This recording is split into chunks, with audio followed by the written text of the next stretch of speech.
Hola, tengo el gusto de contar nuevamente con la colaboración de Carlos Flores. Carlos es biólogo y especialista en evolución molecular. Trabaja en la Facultad de Ciencias de la Universidad Autónoma de Baja California y en esta ocasión nos hablará sobre el proyecto del genoma humano. Carlos, muchas gracias por haber aceptado esta invitación y te cedo la palabra. Muchas gracias, Elena. Sí, es un gusto estar aquí de nuevo.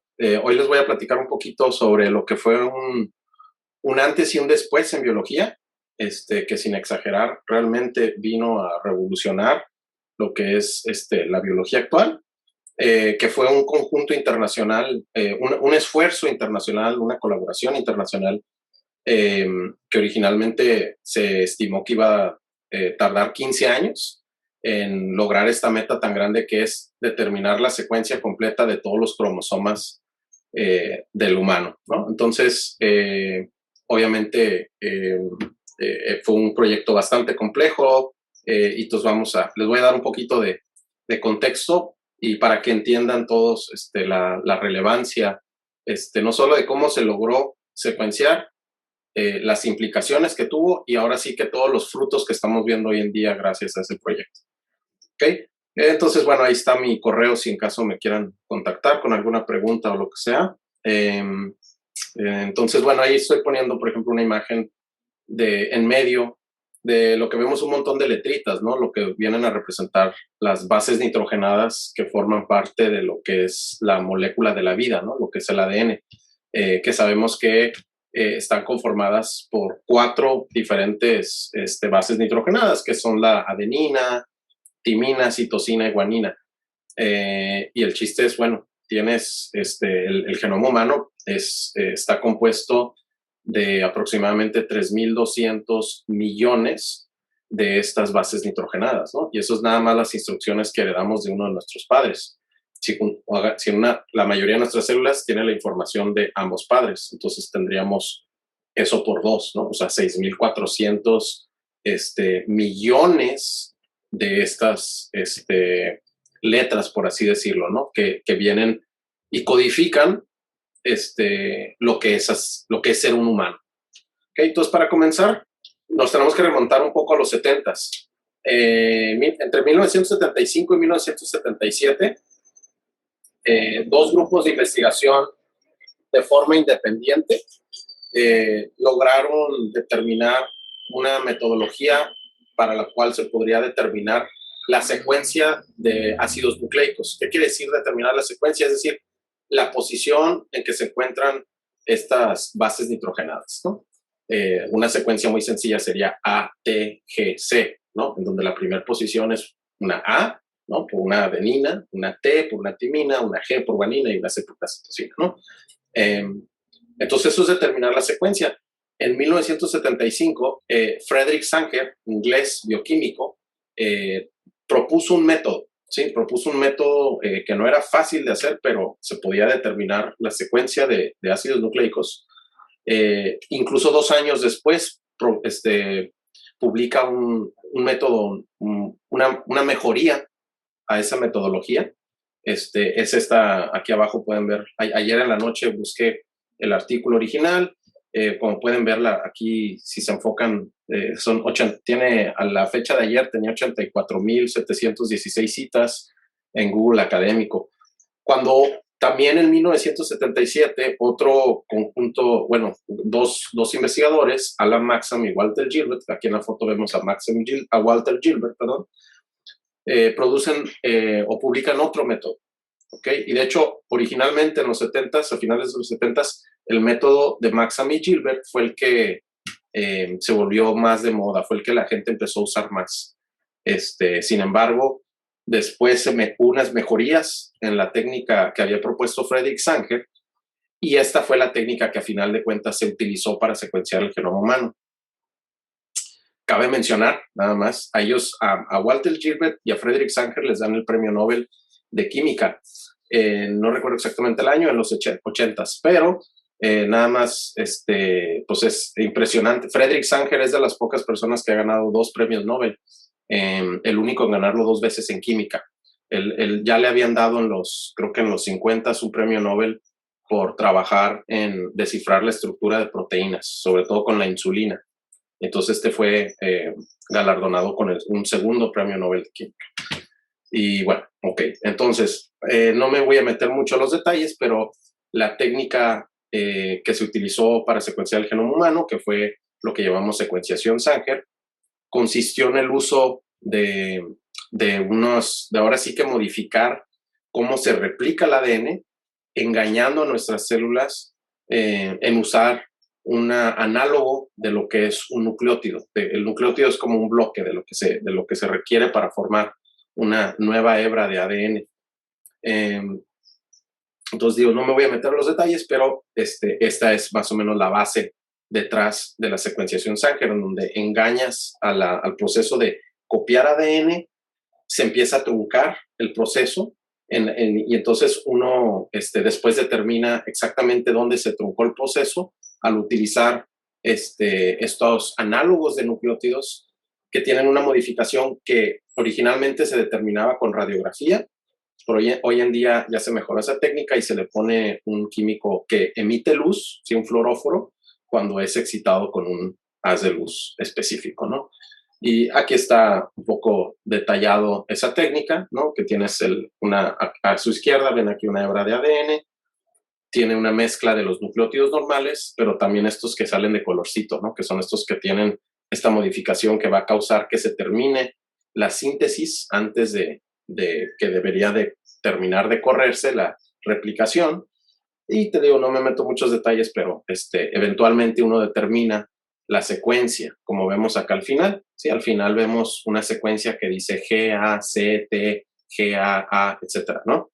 Ese es el orden correcto de esas bases nitrogenadas en lo que sería esta secuencia, ¿no? Obviamente les digo, necesitamos de este tipo de reacciones porque estamos hablando de cosas microscópicas, ¿no? Si estuviéramos hablando, les digo a mis alumnos que si alguien les pidiera evaluar de qué se alimentan los elefantes, pues bueno, habría que ir a África y desde lejos con unos binoculares uno puede ver, ¿no? Ah, mira, se está alimentando de esa planta, qué sé yo. Pero pues con cosas microscópicas, pues no tenemos esa opción. Entonces se tienen que hacer este tipo de reacciones químicas para poder determinar, en este caso, el orden correcto de nucleótidos. Y ahora, digo, ¿para qué? ¿Para qué determinar el orden correcto de nucleótidos en una hebra de ADN? Porque pues ahora sí que eso es el secreto de por qué somos como somos, ¿no? Ahí está, eso se lee de una cierta forma en lo que es el código genético, que trae todas las instrucciones para, en este caso, para ser humano, ¿no?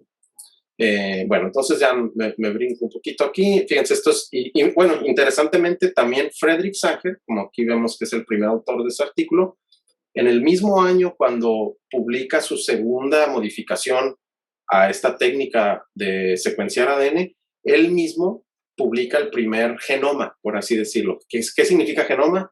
Es toda la información de ADN que tiene algún organismo, ¿no? Es como la información para que sea un organismo, ese organismo. Y lo hizo con un bacteriófago. Un bacteriófago es un virus de bacterias. Y entonces dice, ¿por qué empezó con un organismo tan sencillo? Bueno, porque tienden a tener genomas pequeños, ¿no? Entonces vas a empezar en pasos pequeños. Entonces, Frederick Sanger en 1977, ahora sí que se considera como también un año muy importante porque se publica el primer genoma. Y bueno, aquí también entra, digo, nomás para meterles ahí de la curiosidad, hay algunos que no consideran a los virus como entes vivientes, ¿no? Pero bueno, eso es ya para toda otra plática. Entonces algunos dirían, no, ese no es el primer genoma, etcétera. Pero bueno, es como el primer genoma de algún ente, por así decirlo. Entonces, pues en 1977 de pronto está esta información, ¿no? Donde como que se siembra la semilla, diría yo, de ponerse a pensar, bueno, ok, se pudo conseguir toda el genoma de este ente. Fíjense, aquí dice que es de 5.375 nucleótidos, algo muy pequeñito. Nosotros en comparación tenemos, pues les decía, 3.200 millones de nucleótidos, ¿no? Entonces, pero sin embargo se siembra esa semilla y dice, a ver, ¿será posible secuenciar genomas más grandes? ¿Sí? Algunos pensaban que no, porque obviamente estas técnicas eran muy meticulosas, no eran fáciles de replicar. Todavía la industria privada no se había enfocado en estas técnicas, porque hoy en día pues hay un montón de empresas que, que ya crearon robots que hacen esto, ¿no? Para hacer esto más automático. Pero bueno, entonces se siembra esa semilla. Entonces, a mediados de los 80s, ¿sí? Es cuando realmente está la evidencia de las primeras, ahora sí que en reuniones serias de la academia, de ciencia, discutiendo la posibilidad de secuenciar el genoma humano. Esto fue liderado, aquí en la imagen pueden ver a Francis Crick a la derecha y a James Watson en esta imagen famosa de cuando están creando el modelo de la doble hélice del ADN, ¿no? Para lo que fueron ganadores del premio Nobel, eso es en 1953. Bueno, esa imagen la pongo porque fue el mismo James Watson, el que vemos a la izquierda de la foto, este estadounidense, ganador del premio Nobel, que lidera la discusión sobre esta posibilidad de secuenciar el genoma humano. Había muchos escépticos, sí, porque pues, no es lo mismo secuenciar el genoma de un virus pequeño al genoma de algo tan complejo como nosotros. Sin embargo, se consiguen fondos públicos, principalmente, aquí me faltó poner a Alemania, perdón, pero los países principalmente involucrados en este esfuerzo de colaboración internacional de Estados Unidos, Francia, Alemania, Inglaterra y Japón. Principalmente Estados Unidos fue el que como que le invirtió más dinero al principio. Es curioso, de donde se consiguió la mayor cantidad de dinero fue del Departamento de Energía de Estados Unidos y también del NIH, que es el Instituto Nacional de Salud. Y al principio fueron como 5 institutos, me parece, de estos diferentes países los que estuvieron involucrados, y luego poco a poco se fueron involucrando más. Oficialmente el proyecto comienza en 1990 y con algo ahora sí que con una filosofía pues altruista, ¿no? La idea era colaborar, se estaba poniendo en internet toda la información que los diferentes países iban consiguiendo, se dividieron la tarea. El humano tenemos 23 pares de cromosomas, entonces se dividieron la tarea así como, ok, igual a ti te toca el cromosoma 1, Xochicalco el cromosoma 2, qué sé yo, ¿no? Así en los diferentes institutos. Y estimaron que iba a costar $3,000 millones originalmente, y que iban a tardar aproximadamente 15 años en concluir el proyecto. Digo, a lo mejor no suena como mucho $3,000 millones, pero pues para los que estamos en ciencia sabemos lo difícil que es conseguir dinero, ¿no? Entonces, sí fue un gran logro que hayan conseguido el fondo para comenzar el proyecto. Entonces, en 1990 comienza. Fue liderado la parte en Estados Unidos, que era los que más estaban encargados del proyecto. Fue liderado por Francis Collins, que en aquel tiempo creo que era, bueno, por mucho tiempo él fue el director de NIH, creo que todavía no era el director de NIH cuando comenzó el proyecto, pero él, porque él fue también muy famoso porque él en colaboración con Lab Chi Tsui en 1987 son los primeros en describir el gen causante de una enfermedad, ¿sí? Que en este caso era el gen causante de la fibrosis quística. Entonces, como que ya tenía, ahora sí que fundamentos para poder liderar esto, ¿no? Aunque, déjenme mencionar, al principio, como les dije, fue liderado por James Watson, pero no sé si sepan, James Watson, este ganador del premio Nobel, es una persona muy controversial. Desafortunadamente lo han despedido de varias universidades por algunas formas de pensar que tiene muy, pues incluso ahora que hasta racista se podría decir. Entonces, cuando comenzó él siendo líder, creo que después de unos años decidieron quitarlo, cambiarlo, porque estaba causando un poco más de problemas que ayuda. Entonces, Francis Collins es el que lidera el proyecto. Entonces ya va avanzando el proyecto en los 90s. Por ahí en 1995, otro bioquímico estadounidense que estaba trabajando aquí en San Diego, me parece, hizo su doctorado, publica el primer genoma completo de una bacteria, ¿sí? Que era un genoma de 1,800,000 pares de nucleótidos, ¿no? Pares porque el ADN es de doble, o sea, sí es pares.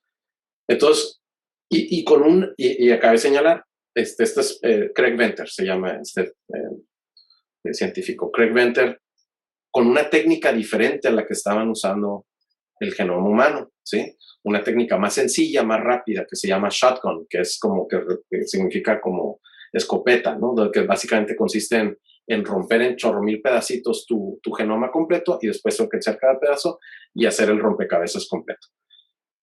La relevancia aquí es que él cuando publica esto, como que dice, se me hace que les puedo ganar al consorcio de esa colaboración internacional. Entonces, con mi técnica voy a tratar, porque él funda una compañía que se llama Celera. En su compañía dice, ¿sabes qué? Pues vamos a tratar de secuenciar el genoma humano y les vamos a ganar. Y más allá, si lo logramos antes, vamos a patentar el genoma humano. Entonces, cualquier persona que quiera usar información del genoma humano nos va a tener que pagar regalías por los siguientes 20 años, ¿no? Entonces entra una carrera. Es una historia muy interesante, pero a final de cuentas logran una tregua, ¿no? Los dos equipos, y en el 2000 se logra esa tregua, y creo que es en el 2000, a finales del año 2000, en la Casa Blanca con Bill Clinton, salen a dar una conferencia de prensa diciendo que se había logrado secuenciar el genoma, ¿no? Hoy en día, bajo los estándares que se tienen para secuenciar un genoma, estaban en pañales, ¿sí? Pero ya llevaban suficiente de armado de los cromosomas, de esos 23 cromosomas y la secuencia de cada uno, para dar ese anuncio. Entonces se ponen de acuerdo, y al año siguiente, en el 2001, el grupo liderado por Francis Collins, el consorcio del genoma humano, publican en Nature, ¿sí? Sus resultados, y Craig Venter y su equipo en Science, ¿no? Básicamente el mismo día sale la publicación de los trabajos de ambos equipos. Esto fue en 2001. Realmente el proyecto parece que terminó hasta el 2003. Entonces, de esos 15 años, realmente duró solamente 13 años. Pero bueno, ¿qué salió? Los resultados más sorpresivos que salieron del proyecto fue que el número de genes que nos hace humanos era mucho menor de lo que creían. O sea, parece que había apuestas ahí entre los científicos, y creo que nadie le había apostado a un número tan bajo, ¿no? Entonces fue algo muy sorprendente. También se encontraron que muchos de nuestros genes parecen que evolucionaron a partir de movimiento horizontal de bacterias. ¿Qué significa ese movimiento horizontal? Es cuando el ADN se mueve entre especies diferentes. Entonces parece que tenemos algunos genes que nos hacen humanos que obtuvimos de bacterias, ¿no? En algún momento en el pasado lo adquirimos. O sea, eso fue interesante. También que 50% de todo nuestro ADN es algo que se llaman transposones, y eso es algo bien interesante, que es toda otra historia de otra ganadora de premio Nobel que descubrió Barbara McClintock, que son básicamente como parásitos de nuestro ADN. Son pedacitos de ADN que se copian y se pegan en otra parte de nuestro genoma, ¿no? Entonces, como andan ahí brincándose, ahora sí que de forma como egoísta, ¿sí? Copiándose y pegándose en otras partes. Obviamente eso puede tener muchos problemas, ¿no? Si tú tienes aquí las instrucciones para hacer algo y llega algo y se interrumpe ahí, es como estar leyendo una novela y de pronto aparece ahí un enunciado que no tiene sentido, pues ya no se lee correctamente el párrafo. Entonces una sorpresa fue que encontraron que la mayoría de esos transposones están apagados, y que tenemos diferentes mecanismos para mantenerlos apagados. Entonces eso fue importante. Aquí son cosas que yo encontré, o sea, hay un montón de datos, pero esto creo que es lo que me pareció que les podría parecer a la audiencia más interesante. La tasa de mutación es casi el doble en hombres versus mujeres, ¿no? Entonces eso trae implicaciones de que por mucho tiempo atrás el machismo y que nacía un niño con alguna enfermedad genética, y a veces muchos se le echaba la culpa a la madre, pero realmente parece que es más probable que el padre esté pasando mutaciones a los hijos. Y esto tiene que ver cómo se llevan a cabo las divisiones en lo que forman los gametos. Y también en humanos ya hemos encontrado 1.4 millones, ahí puse nada más 1.4, perdón, son millones, 1.4 millones de SNPs. SNP significa, es un término muy usado en biología, es single nucleotide polymorphism, como son sitios donde hay una diferencia, ¿no? Si, por ejemplo, Selene, tú tienes en una posición una adenina, y si yo tengo otra base nitrogenada, por ejemplo, una citosina, eso ya se considera que es un sitio polimórfico en humanos, ¿no? Entonces, hemos encontrado una gran diversidad de estos sitios en humanos, lo que habla de nuestra diversidad genética, ¿no? Y otra cosa, por ejemplo, algo interesante que existe en biología, una vez empezamos a poder estudiar el ADN, fue algo que se llama la paradoja C, ¿sí? Aquí en esta grafiquita estamos viendo en el eje de las X el tamaño de genomas en cuanto a miles de bases, ¿no? Y en el eje de la Y, diferentes grupos de organismos, ¿no? Hasta arriba vemos a las plantas, angiospermas, que son las que forman flor, las aves, mamíferos, etcétera, ¿sí? Y lo que se encontró es que no hay una correlación entre lo que uno creería la complejidad de un organismo y la cantidad de ADN que tiene, ¿sí? Por ejemplo, hay una amiba que creo que se llama Caos, así le pusieron, ¿sí? Que tiene, no me acuerdo, es como 200 veces más ADN que nosotros, ¿no? Y es una amiba. Entonces, esas son otras cosas interesantes que han salido. Y ya estamos en lo que se considera la era de la genómica. Ahora sí que como el dicho de que la necesidad creó la invención de algo, ¿no?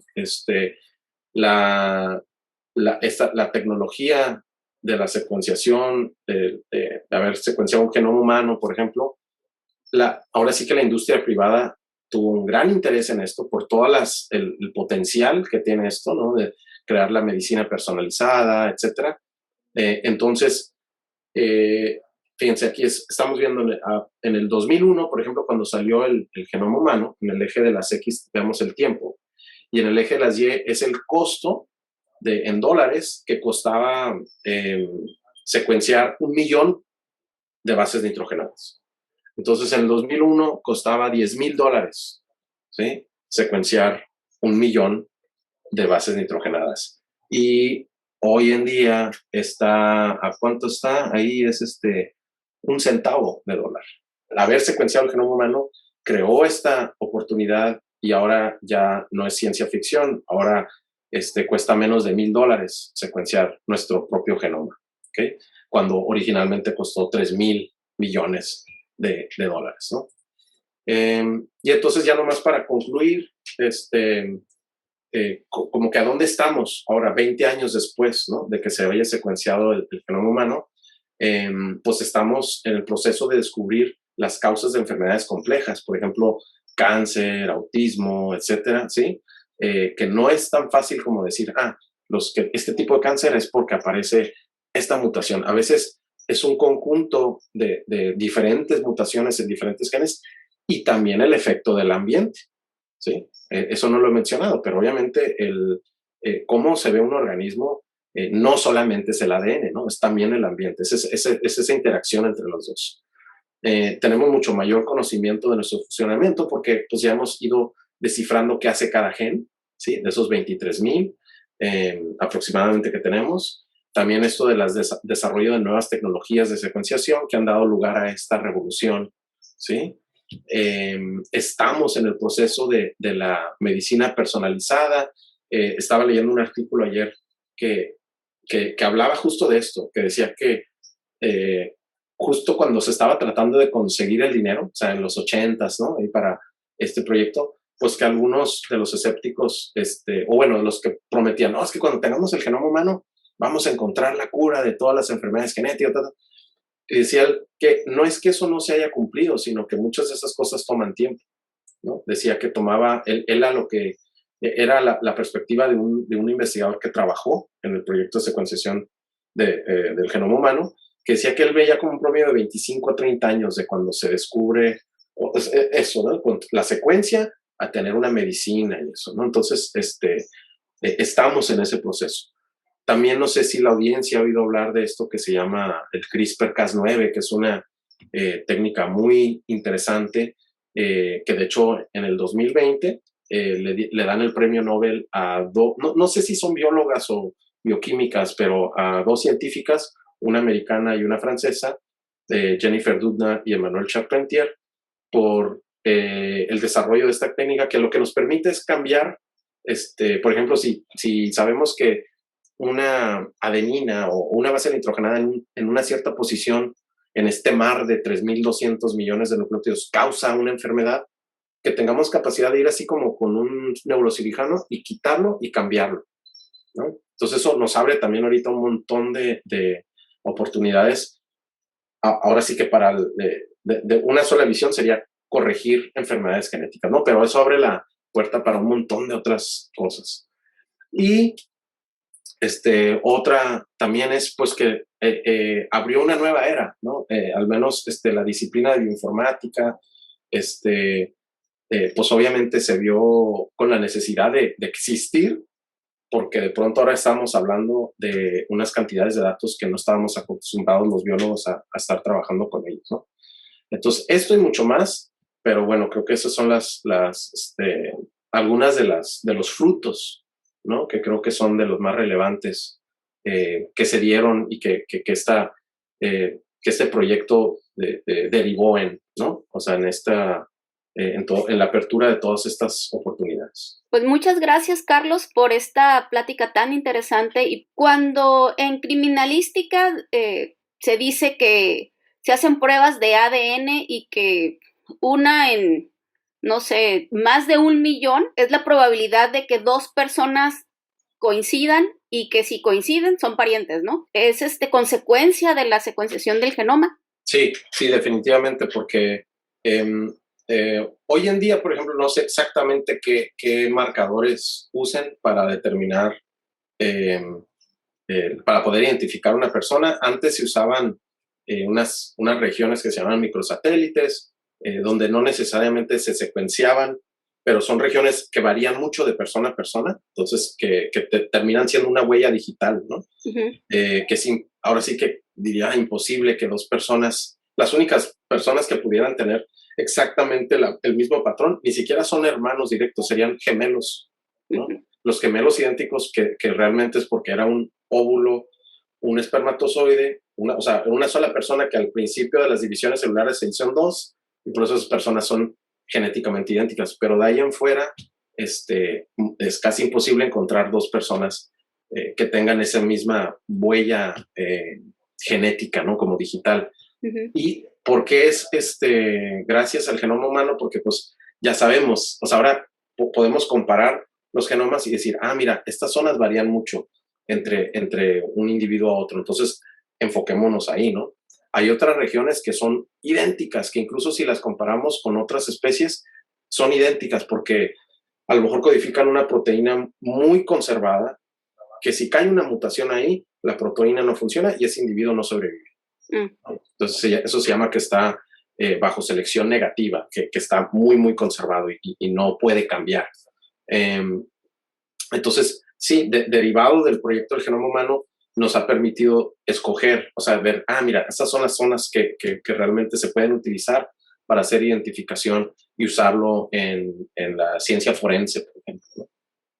Sí, y es increíble que con 4 elementos base, tengamos una complejidad tremenda que ni siquiera con el poder de cómputo científico que tenemos actualmente se nos facilite, ¿no? Sí, se puede cifrar. Y de hecho, eso es un punto bien interesante que les platico a mis alumnos de genética. Parece que fue en 1944 cuando se determinó que era el ADN, la molécula hereditaria. Antes se creía que eran las proteínas. Todo el mundo le apostaba a las proteínas porque las proteínas están formadas por mínimo 20 letras diferentes, que son los aminoácidos, ¿no? Entonces todo el mundo decía, no, hombre, el ADN, ¿cómo va a ser el ADN? El ADN nomás, como dices, tiene 4 letras distintas, es una molécula más aburrida, las proteínas tienen 20, ¿no? ¿Y cuál, no? Que resultó que sí era el ADN, ¿no? Entonces sí, increíble que, como bien dices, ¿no? Que con algo que nada más, con 4 opciones para cambiarle, pueda explicar la diversidad que vemos en la Tierra, ¿no? También es muy, muy interesante de que fue una gran, gran labor de que una persona o un grupo de muy pocas personas iban a poder sacar el trabajo. Tuvo que haber sido colaboración de distintos grupos. Y eso es muy raro en aquella época. Sí, de hecho, por eso es algo también como muy bonito y hasta romántico. Podría pensarse que que en los 90s, cuando comenzó, que ahora sí que todos los investigadores del consorcio, ¿no? Del proyecto liderado por fondos públicos, ¿sí? Era altruista, ¿no? O sea, ahí la idea era, porque digo, no lo comenté, pero cuando uno secuencia un genoma humano, hemos mejorado mucho las técnicas para secuenciar los nucleótidos, pero lo que nos cuesta más es, nadie hasta ahorita ha inventado un método donde puedas agarrar un cromosoma completo y secuenciarlo de principio a fin. Lo que hacemos es romperlo en pedacitos. Y entonces luego hay que armar ese rompecabezas. Entonces, ese rompecabezas, la colaboración, iban poniendo el rompecabezas en internet, ¿no? Para que los de Francia, mira, pasa, ellos ya encontraron aquí, ¿no? Resulta ser que cuando ya salen los resultados y ya viendo las publicaciones, hubo partes que el equipo de Craig Venter, si no hubiera sido por los otros, no hubieran podido terminar, porque en la metodología ahí como muy escondida, viene, no, pues en las partes que nos costaba trabajo armar el rompecabezas veíamos, nos basamos en otros datos o algo así. Dices, pero ¿qué otros datos? Si nadie, pues estaban, como estar armando rompecabezas y ver, mira, ellos ya armaron estas piezas van aquí. ¿Voy bien o me equivoqué? Exacto. Sí. Sí, no, pues creo que esto también abrió puerta, ¿no? Para otros campos de decir, si queremos sacar las cosas, pues nos tenemos que unir. Y hoy es, como tú comentaste, hay demasiada información, hay demasiados datos que es imposible que un grupo saque todo el trabajo solo. Entonces, y aparte, ya los problemas no son nada más la explicación en tu área. Sí. Lo extrapolas para que sea algo más realista, ¿no? Entonces ya tienes que colaborar con otras áreas y con otros grupos. Así es. Sí. Que es un reto, pero también es emocionante, ¿no? Tener esa oportunidad de, híjole, pues ahora ya hay que verlo desde una perspectiva interdisciplinaria. Y aprender de otras personas y de otros campos, ¿no? Entonces, exacto, eso nos enriquece a todos, ¿no? Así es. Y de eso se trata, ¿no? Sí, y es la parte también pues emocionante de creo que por qué escogimos carreras científicas, ¿no? O sea, estar descubriendo cosas nuevas, aprendiendo todos los días algo. Exactamente, pues Carlos, muchísimas gracias por esta colaboración. Este es tu espacio y te esperamos pronto. Hasta luego. Hasta luego, gracias. Gracias, adiós. Bye.